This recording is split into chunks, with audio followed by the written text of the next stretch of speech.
Hello, everyone, and good morning. Welcome to our live feed update for July 18th. I'm your host, Taran Armstrong, and with me today is Lita. How you doing, Lita? Hello, first update of the season. There's always so much pressure, I'm going into the feeds yesterday, seeing where people's heads at. Am I going to be able to, jump back into the live feed game? And then they got an alcohol delivery, and it was perfect. And now we get to talk Yes. about mess, which is Yes. not to step on Karsten and Sasha's toes, but it's also my lane. Yeah, there's yeah, some messiness that happened here in I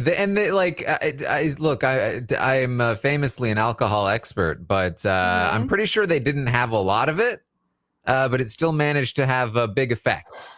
Yeah, so I am an alcohol expert, and a couple things are going on here. One, the alcohol was not very evenly distributed. If you look at the glass of wine that Indy has, it was like potentially most of the wine that was given out. So I think the girls were having more than the guys as part of it. The other thing is when you haven't had alcohol for a while, it doesn't physically necessarily affect you more, but emotionally you feel like, oh, I'm so tipsy because I haven't been drunk in so long. And then also, it gives you sort of some people feel it gives you a license to be messy a little bit more, so they can exaggerate how drunk they are in order to say like, oh, I can't believe I said that, I was drunk. And people love an excuse to not take responsibility for their actions, especially when all of America can see them. So I think there are a couple factors going on there.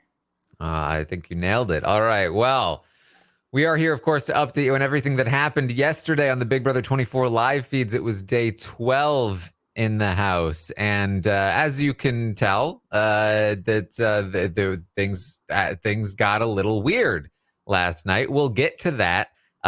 Before that, we will talk through some of the things that were happening strategically, although not to say that the messiness doesn't have strategic ramifications.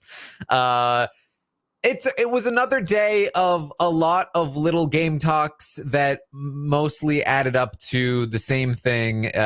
These people really love to just like discuss something that's already been settled, like to death, and like really just try and figure it out. But just to give you a quick reset, Jasmine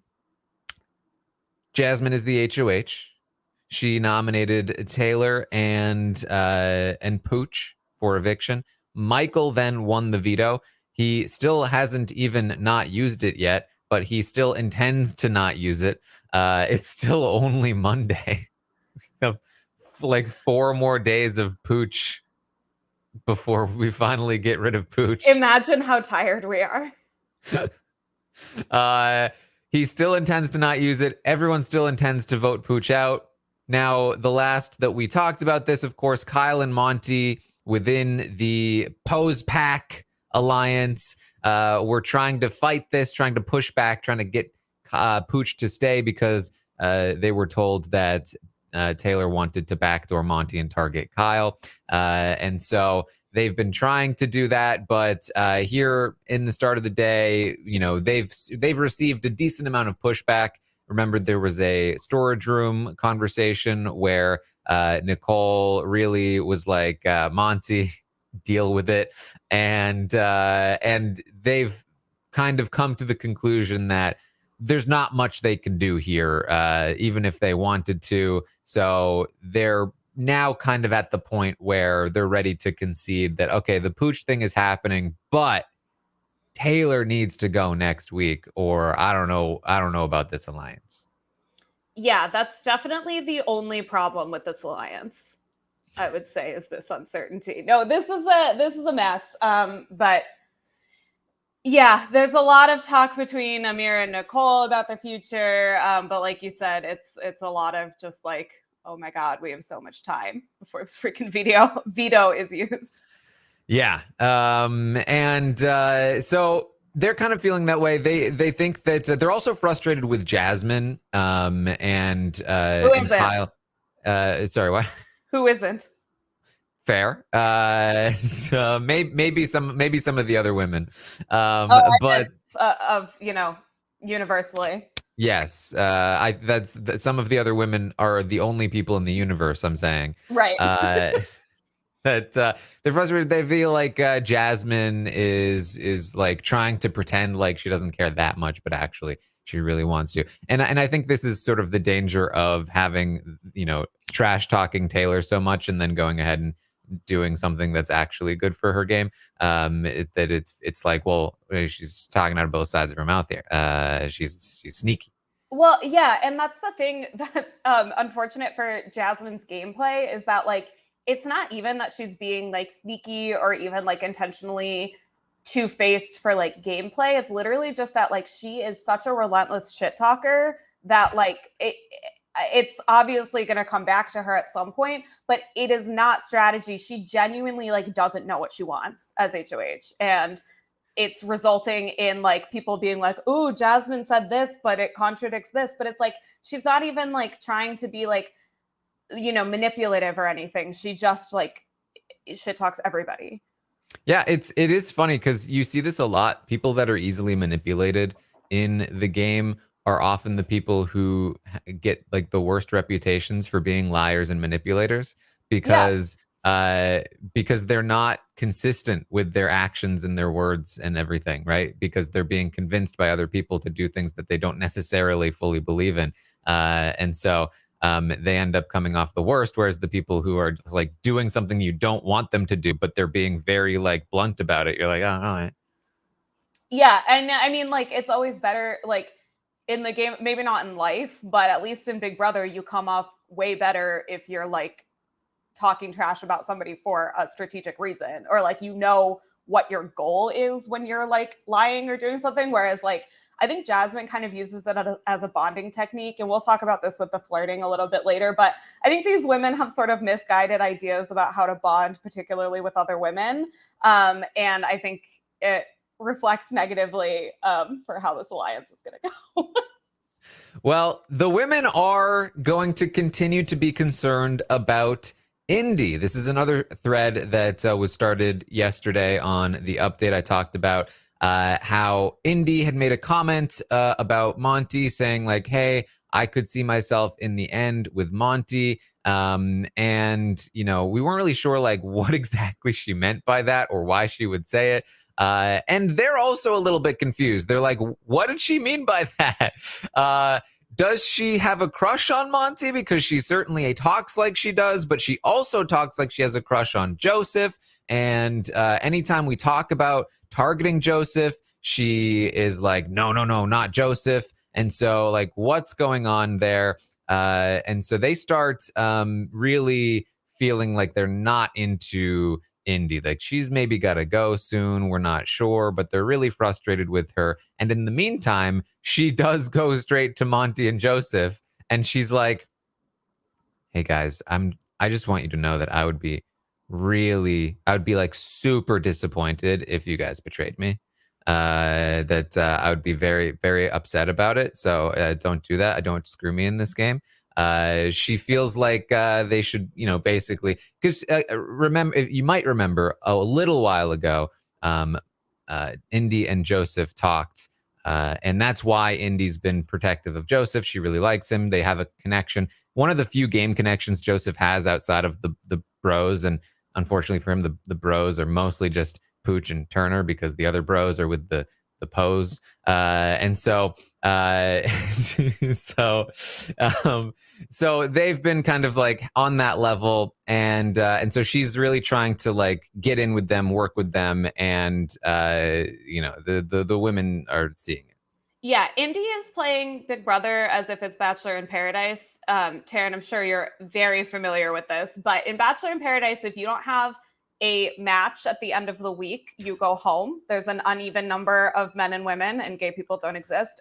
So if the men are giving out the roses, there's fewer men than there are women, and then it switches. Indy is like, I don't have a final two right now at the second. I have to find one. I must have a final two. And she's going to Monty, and she's going to Joseph, and she feels like she needs to have like a pair that she's in a way that is understandable. Like, you want a ride or die, but at this point, like, being focused on like having a final two or like a match is obviously going to rub the women the wrong way, especially if she's going after it from these two men. Yeah. And Monty tells Amira and Alyssa about this conversation with Indy, where and that only further like inflames the women. Amira tells Monty that about the fact that Indy told her made a comment about seeing herself in the end with Monty. And they really again just start discussing like, we should probably be taking Indy out sooner rather than later. Amira's like, I don't even know if I want Indy on the jury. Like, I don't know if that's best for us. And remember also that like there's a lot of talk about who should be taken out, a lot of talk with the women about taking out the men. But Amira is still pretty consistent about keeping the Pose Pack alliance together for as long as possible, at least until jury, which does include protecting Monty and Kyle to a degree, although she is opening up to the idea of the Monty target because it's getting bigger and bigger. Yeah, right now she's looking at getting out like Turner, Joseph, Brittany, Taylor, and now Indy, although they are saying like maybe Indy last though. Yeah. And of course, as we all know in Big Brother, it works out perfectly every time people create a boot order. Yeah, I can't think of a time that it hasn't. Yeah. Now, Nicole and Daniel are going to be talking as they do. Now, according to Daniel, he can barely get 5 seconds with Nicole because he's always with Taylor, even though he's never with Taylor. Because Taylor's always all over Jasmine. Jasmine just can't get a break from Taylor. She's busy with Jasmine. So how does she find the time to always be with Jasmine and always be with Daniel? It's like she's got a clone or something. They also all I'm sure this has been said before, but they all talk about running into Taylor as if they live in like New York City and she just like keeps popping up. It's like, yeah, you live in the same freaking house. Like, there's a handful of people that live there. You're gonna run into your roommate, babe. Yeah.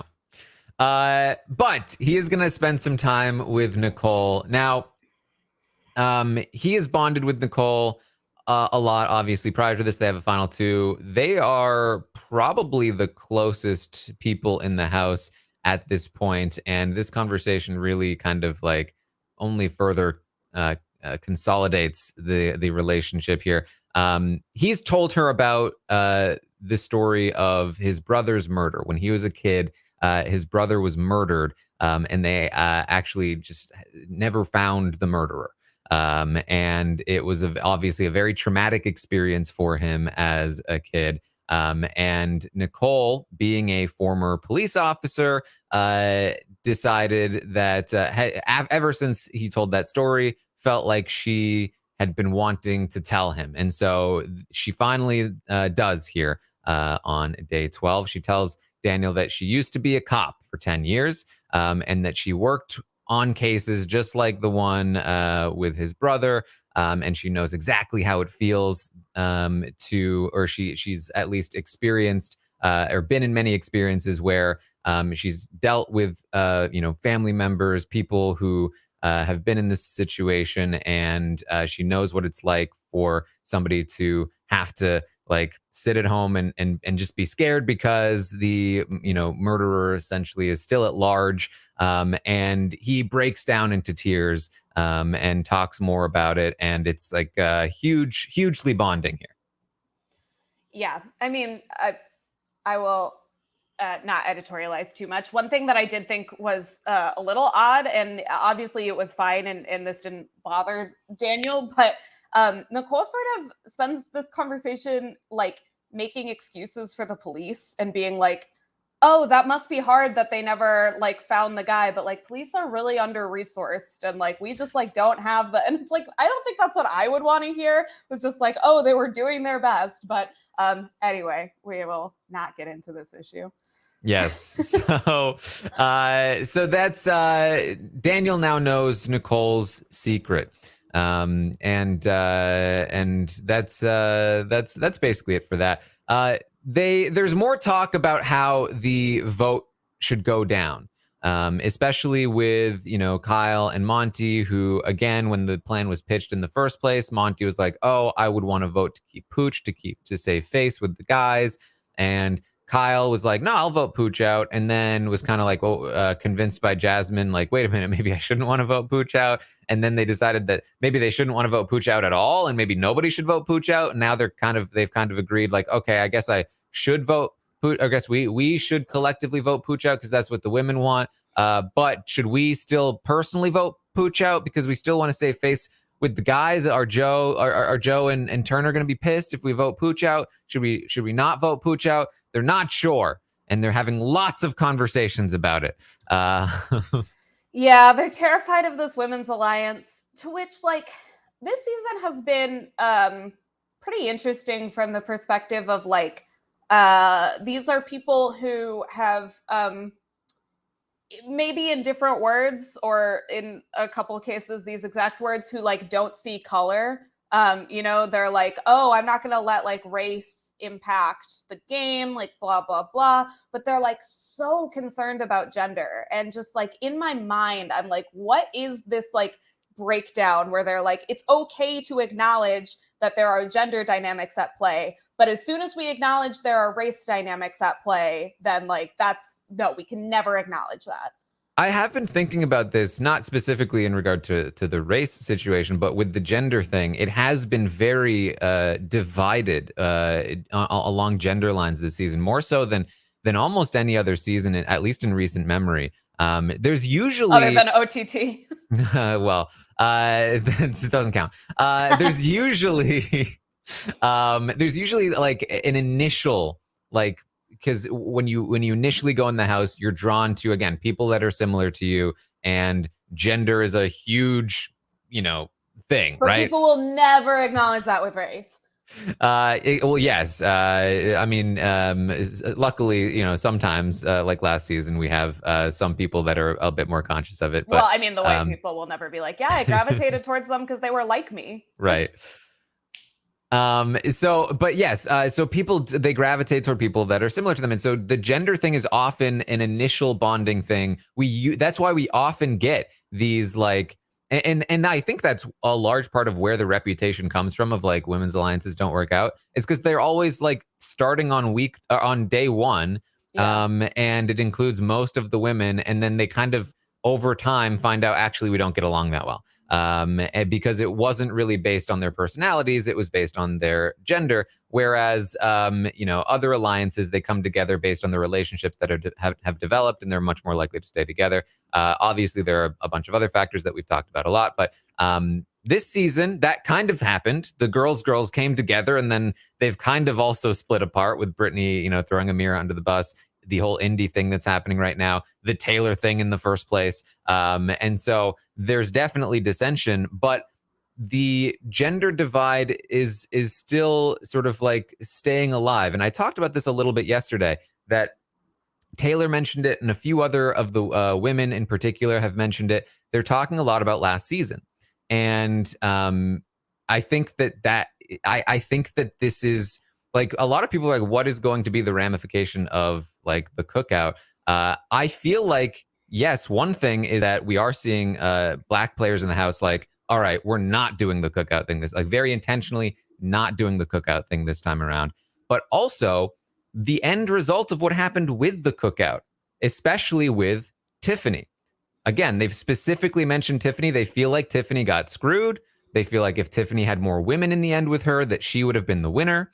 And I think that the women are kind of reacting to what happened to Tiffany and the women last season, and they have an extra bit of like motivation to make sure that the women stay together. I think that's a large part of what's driving the gender divide here, just based on what they're even just saying in the house.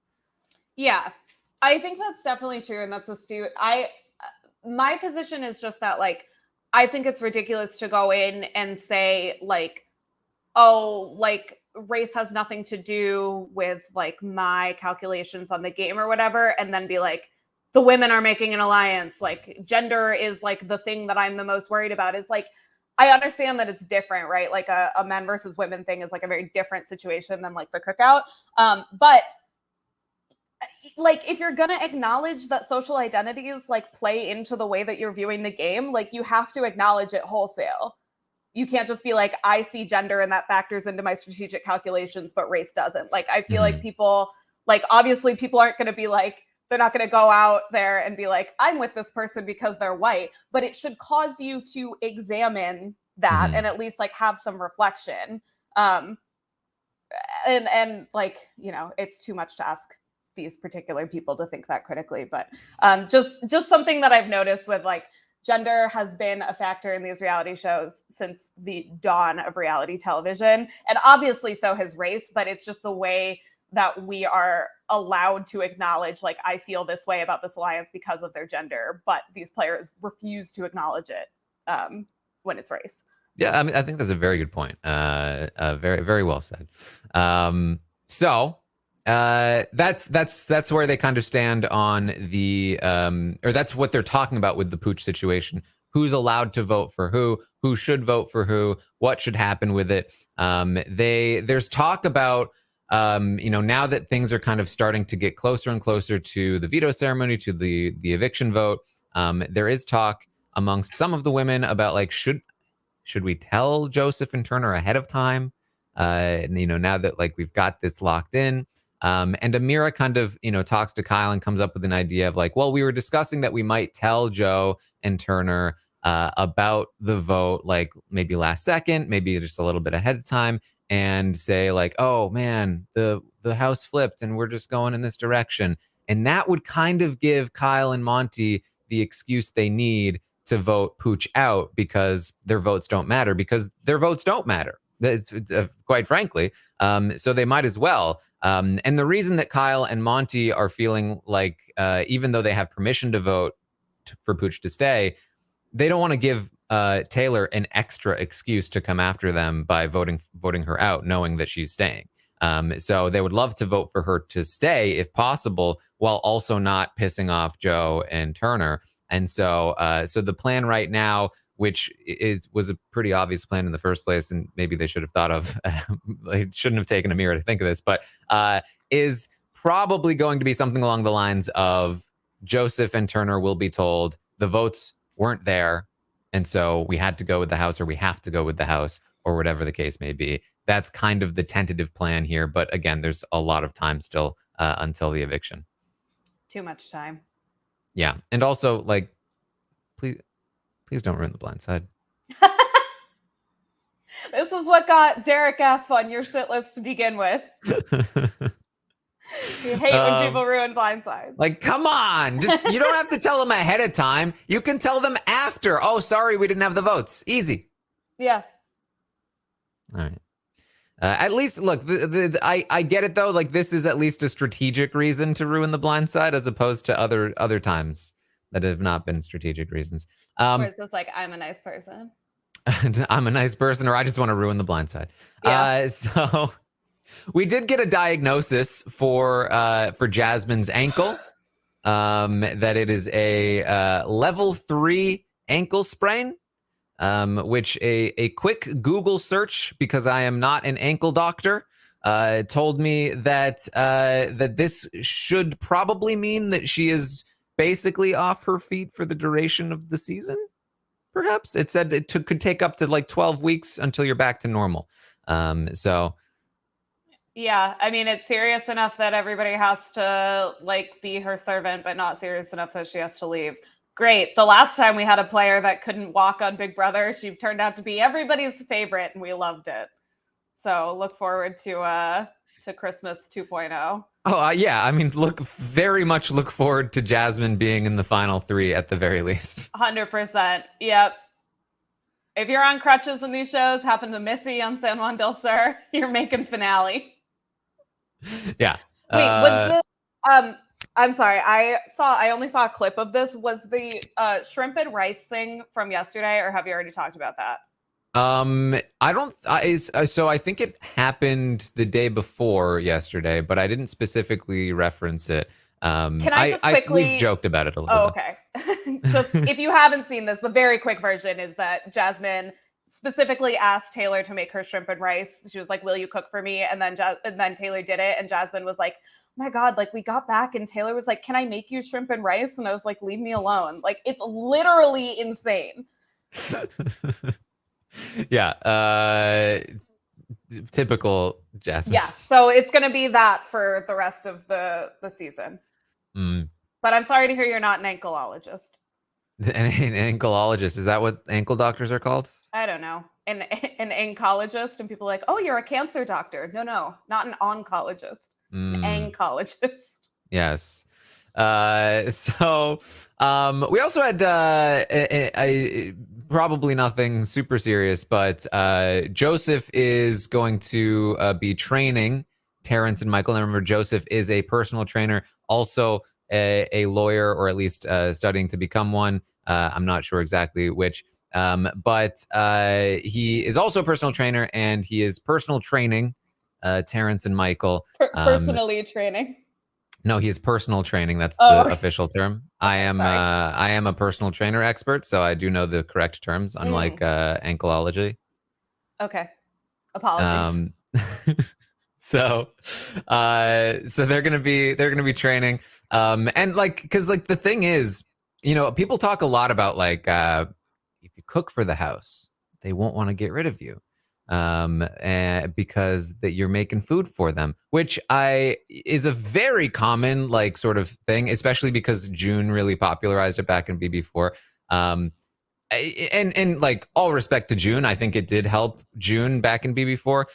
I don't think it matters at all in modern Big Brother, but it's still very common. I did wonder, and again probably not, but I did wonder because Terrence was super pumped about the training, and it did make me think I wonder if Terrence will be a little less likely to want to get Joseph out, because then he loses his trainer.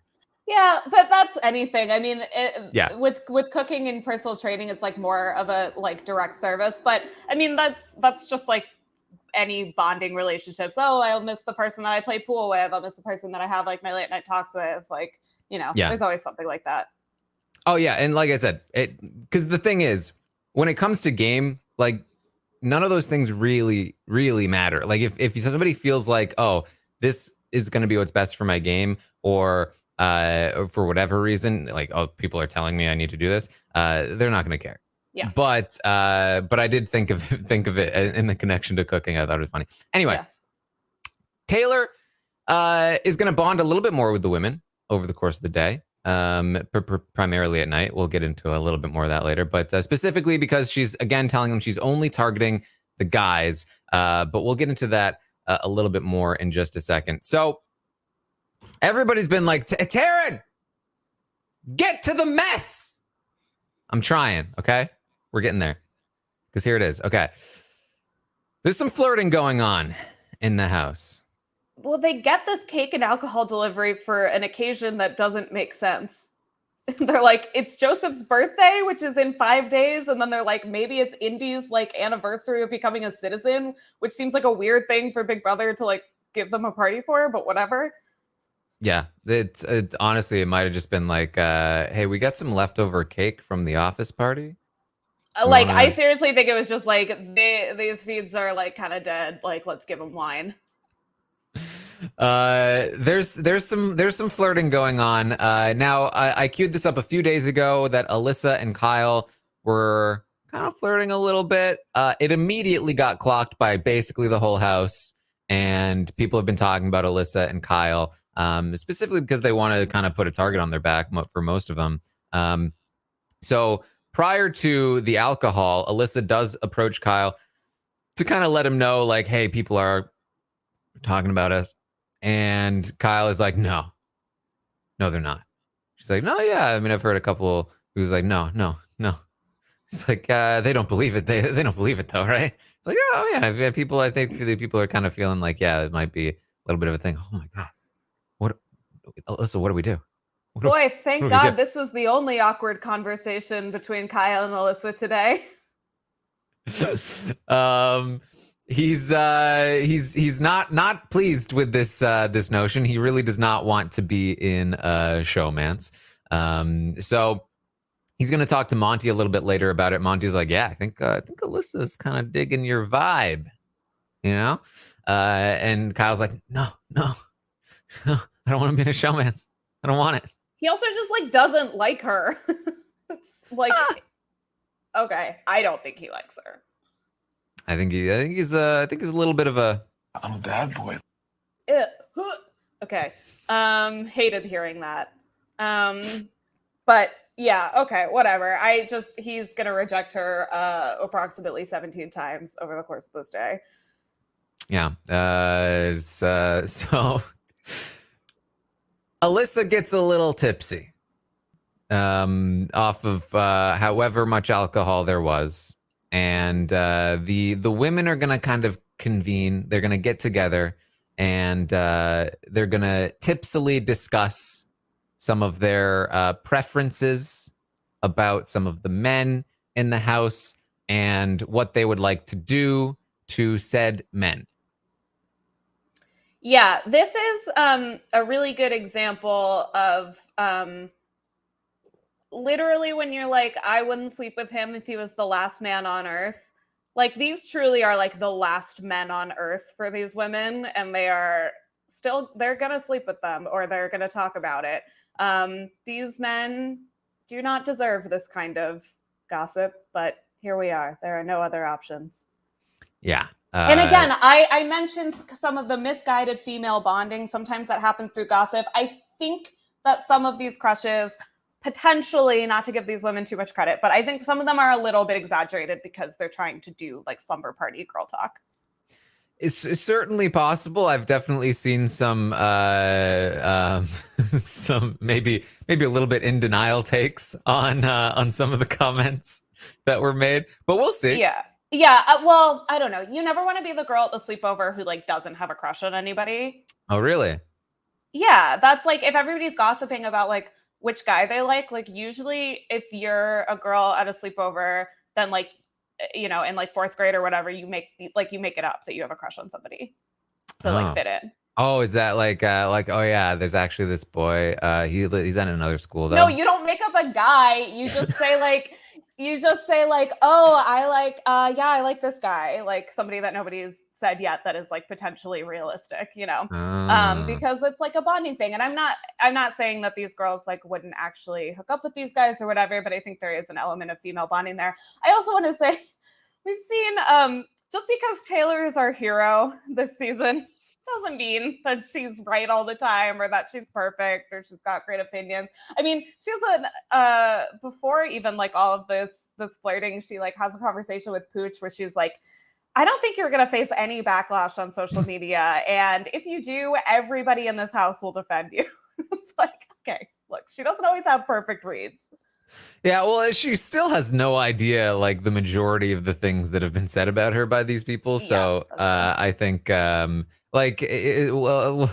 get to it. But basically, Alyssa very, very openly and dramatically admits to her crush on Kyle to the group. And they're all kind of like teasing her and egging her on. And Taylor's like, "Oh, you want to like make out with his abs, his like white abs?" And she's like, "Yeah." And they're like, "Yeah, you should go. You should make out with him. You should do it." And Taylor's like, "Yeah," and then we'll vote him out. Yeah, and Alyssa is like, or I could blow up our whole game to him. What if I do that instead? Like making out with abs is like first base, then like blowing up your whole game is like second base. How do you make out with abs? Are the abs able to like contribute in any way? Taran, I think you know what? Hold on. Marvin's abs from the preseason. They definitely could. I was not acquainted with Marvin's abs. Oh, his abs could clap. Oh, no. What's his talent? I was going to say, if we want to get more into how one makes out with abs, we're going to have to start charging money and moving over to OnlyFans. Oh, boy. I don't think that's for this space. Well, Alyssa goes down a bit later and talks to Kyle, and she's again kind of try to be like hey Kyle, what's up? And Your Alyssa impressions are spot on. It's like she's in the room with me. right, and Kyle is kind of like, hey friend, how's it going? Hey, buddy, pal. She's like, yeah, well, you know, people are talking about us again, eh? Like, man, people, it's so funny that people think we're like in a showman's, right? And Kyle's like, oh yeah, I was just talking to Monty about that, and I was just like, yeah, she's just like my best friend, you know, like it's nothing, right? And he like gives her like one of those like friend hugs, you know, like yeah, like kind of like half of a hug and then kind of like a one arm kind of deal. Mm-hmm. And she's like, oh yeah, I totally get it. Yeah, me too. Mm-hmm. Yeah, it was really fun for everyone to watch, and I really did not feel uncomfortable the whole time. Basically, and you know, it honestly, I don't think it was as awkward as I'm making it out to be, but like it was pretty awkward. It was pretty awkward, but it was the message I got from Kyle was very much like, from my perspective at least, like just I can't be in a showman's. For my game, this is not right. You know, maybe later. But also, like, crucially, and what I alluded to earlier was like Alyssa, like while she's flirting with him, is saying like the girls want to throw HOH to Taylor, and so we can take out another guy.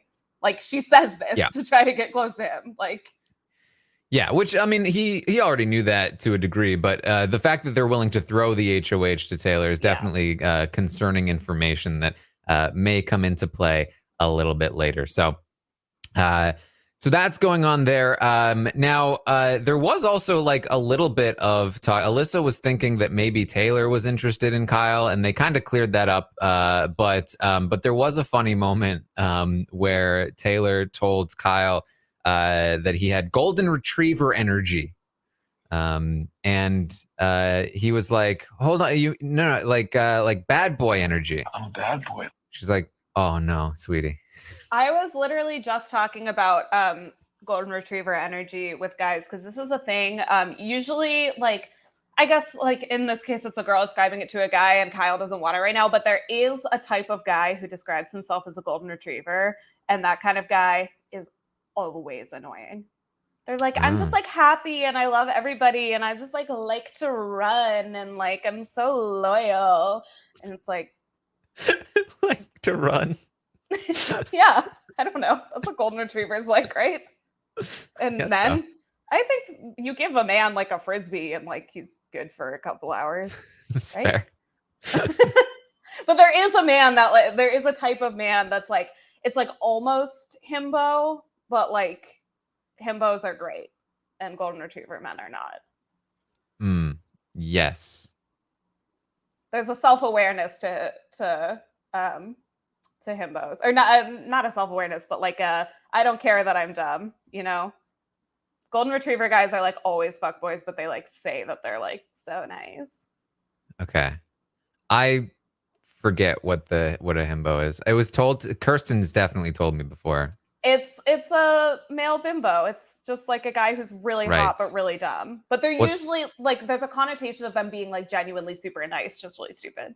What's the difference between a himbo and an F-boy?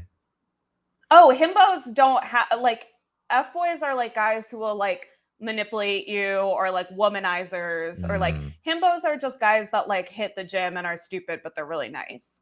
Okay. And golden retriever energy is like a Kyle. No, I guess because you said he was described, but he's not self-described. He wants to be a bad boy energy. There's like a guy who describes himself like on Tinder as a golden retriever, and that is not, we don't like them. So what's Kyle? Is he bad boy? Is he golden retriever? Annoying. I don't know. He's definitely not a bad boy. TikTok energy. Yeah. I don't know that man. All right. That's today's lesson okay, on never mind. The types of men Yes. All right. Taylor, as you might have imagined, also got a little tipsy. And this is the big kind of news here in the morning that everybody is kind of talking about, maybe a little bit freaking out about, because Taylor is also going to divulge a crush. And her crush is Daniel. How? And here's the thing: you might be like, "Oh, okay, she's got like a crush on Daniel. Okay, whatever." But it got descriptive, is what I would say. And if you could imagine what I mean when I say it got descriptive, if you imagine like what is the worst possible way she could have described why she likes Daniel, what she wants to do to Daniel, and so on and so forth, you would probably be correct in your imagination. Yeah. It's like if you did a Mad Lib with the kind of person who only puts dirty words in all of the blanks. Yeah. Lots of talk of heavy petting. Which is a term that I have not heard since like a musical from the 1950s. Right? I thought maybe I was weird. I thought I was like, oh, well, maybe I'm just not like up on the terms. But no, I mean, we've both been in relationships for a long time, but I wouldn't say that the lingo has changed enough that the kids are using this term. No, it's the kids aren't saying that they want to heavy pet each other. No, I don't. It just seems really weird. Yeah, it's like what I feel like that's like what your parents would say, like, oh, like she's a fast girl, like she's into heavy petting, A fast girl? You never heard that? No. Oh yeah. What does that mean? She likes to run? Yeah. She's like a golden retriever. No, a fast girl is a girl that goes through the bases quickly with a guy. But it's one of those old timey terms like heavy petting. Babe, you want to get into some heavy petting? Netflix and HP. Okay, this is enough. The RHAP out of context is like their head is exploding. Yeah, well, so heavy petting is probably the least offensive descriptor that was said over the course of the night. We're not gonna look if you want the gory details about all of the things that were said. There are clips. Yeah, and Taylor comments on if a guy ever said this, it would just like all attraction that I could ever have would be gone. Taylor recounts that Daniel says that he brought his own condoms because the magnums would not fit him. Ladies, if a man ever says this, he is either lying or very, very, very stupid. I have put a condom over my foot and it's gone up to my knee. Okay? So if that's the case, that man should see a doctor. Otherwise, he is lying or delusional. Yeah, this is one of the things I wasn't going to talk about. Oh. I don't think anybody needed this in their life. Oh, no. People need to hear this. If there is anyone listening to this podcast that needs to hear this, I needed to say it. That if a man ever says this, you need to run. All right. Well, Taylor heard it and she did run just towards him. Yeah. Toward Meta. So that's happening. She wants Monty, Kyle, Pooch, and Turner out next. Those are the 4 guys she wants out before jury. She wants to keep Daniel, Michael, Terrence around. and Joseph. She likes Joseph. So that's what she's saying, and again, this does feel bonding-esque, right? It feels like the women are having fun. We'll see how much of an impact it actually has today when they talk about it. The thing is, like, they're all gonna go the next day. They're all gonna talk about Taylor in a not nice way. They're gonna call her a fast girl. Meanwhile, Alyssa was flirting all over the place too. Like, Indy's got a crush on everybody. Like, but it's all gonna come back on Taylor. Even Jasmine, I feel like, talks about Joseph in a way that is, flirty. So, like, but I just know it's all gonna be like, oh, Taylor said like all this gross stuff, like blah blah blah. Meanwhile, they're all flirting. Yeah. And she goes down. She ends up flirting a bit with Pooch, who comes up and he's like, Taylor just tried to make out with me. Yeah. She really knows how to pick them. Oh, well, she's got so many great options in this house. Fair. Man, I mean, that's actually a very fair point. Like, she started with Monty, right? She talked about having a huge crush on Monty. Look where that turned out. Now she's looking at Pooch. She's looking at Daniel, and it's like, look, if she wanted anybody in the house, it's like, it's hard to look anywhere and not see somebody that's been trash talking her for days and weeks. Exactly. Where's she supposed to go? Yeah. So she does have a conversation with Daniel where she's kind of like, oh man, that costume you were wearing for the competition looked pretty good.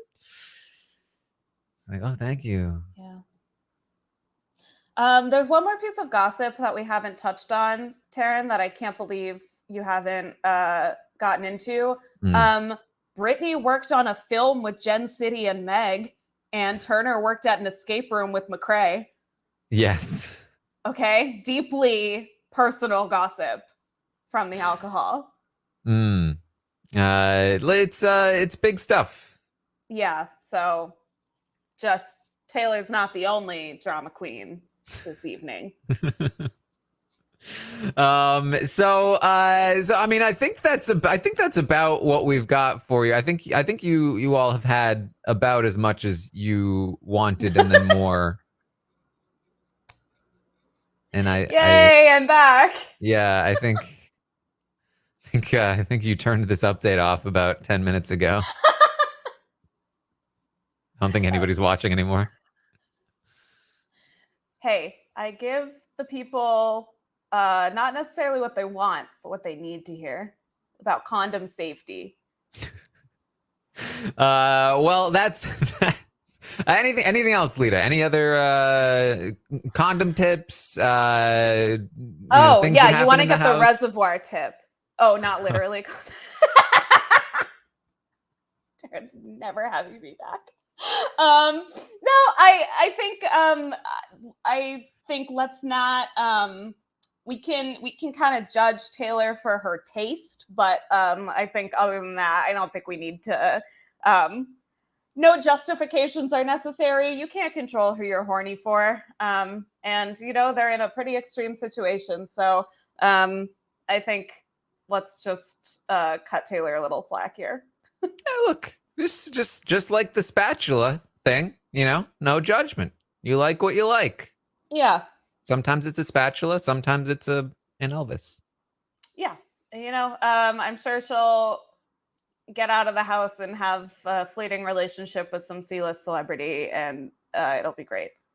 Yeah, I think worst case scenario is that because they love to. I don't know. Okay, these people don't know the show. Yeah.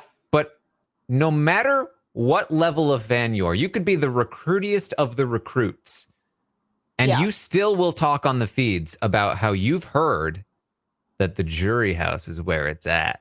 That's where everyone hooks up, which tells me that production is telling the house guests, man, if you make jury, that's where things get interesting. Which I think explains a lot. Yeah, you get even more wine there. Yeah. No more cameras. Yeah. if you know what I mean. Great. Or maybe more if that's what you're into. I don't know. Yeah, hard to say. Yeah, that's what we have for you today. Thank you all so much for joining us. I'll, of course, be back tomorrow morning at 11 a.m. Eastern to update you on all of the nonsense that happens today on the Big Brother 24 live feeds. And tomorrow night, we'll have our next roundtable podcast of the season. We'll talk through the events of the week. We'll rate the players once again, and we'll have some fun with it. And, of course, Wednesday, plenty of episode stuff to talk through. I'll be on Twitch, twitch.tv/Taran Armstrong, watching the episodes live with all of you, or just hanging out, doing the things, gossiping as per usual about crushes. Yeah, check it all out. Lita, what do you got going on? Great. Well, thanks everybody for tuning into my last update, because Taran will never have me back. But you can follow me on Twitter at Lita Tweeted, Instagram at Lita Grammed. I actually don't really have anything to plug right now. I'm in Austin Trupp's apartment, so watch Survivor Maryland. That's why I don't have my cat ear headphones. I'm traveling right now. Starbucks workers are striking across the country. Go out and support on the picket lines and keep up with local union activity in your city. All right. Well, Lita, thank you very much for joining me. Thank you all for still being here and listening to this podcast, despite what you heard. And I'll see you next time.